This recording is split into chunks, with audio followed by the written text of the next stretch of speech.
All right, Dr. Archie Allen Wilson is here to help answer questions that fall into the category of new routines and school safety. Good morning to you. Good morning, Chanel. So we have a lot of questions this morning that revolve around new routines, like this one. How do I help my child adjust to a new school? One of the things I like to say, and I learned this from ecotherapy, is pace, place, perspective, and possibilities. Well, what does that look like? Well, think about the pace that you were operating in before, and what is your kid going to operate in now?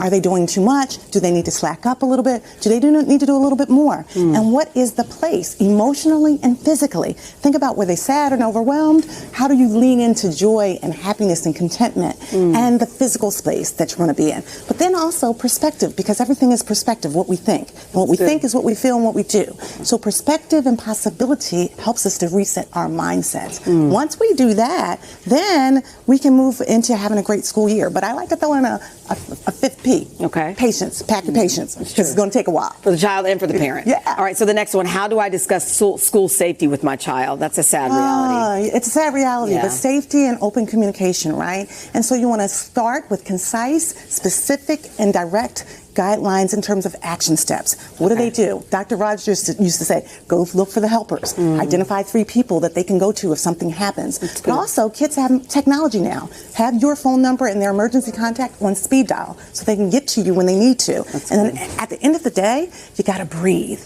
What you do in practice is what you do in the game. So do breathing exercises. That actually decreases the cortisol and adrenaline levels and increases their ability to think more clearly if something happens. That's really interesting to breathe, even in a time of trouble. Okay, this is a good one. Last one, in my house as well. What's the best way to control electronics in the house? How much time? About 30 seconds left. Tech-free zones, right? Really? Yeah. Tech-free spaces and places in the car, in the home, at dinner time. Have a little basket. Put the gadgets in the basket. And then when it's bedtime, start your routine now. Okay. Which looks like no gadgets in the bedroom. Yeah. And then have them to do the old school stuff, right? If they say, I need my phone to wake up, put an old-fashioned Oh my clock in gosh, there. that is my daughter. Mom, I use it as my alarm. Yeah. And they may not like it, Okay. but they're going to love it later when they win and they're successful. I like that. You said technology baskets or zones? Tech-free zones, right. and then put the baskets in it. Have them weigh in on it too, so that they can buy into it. All right, parents, we're in this together. All of us are going to have tech-free zones. 1, 2, 3. We're all in it together. All right, Dr. Archie Allen, thank you so much.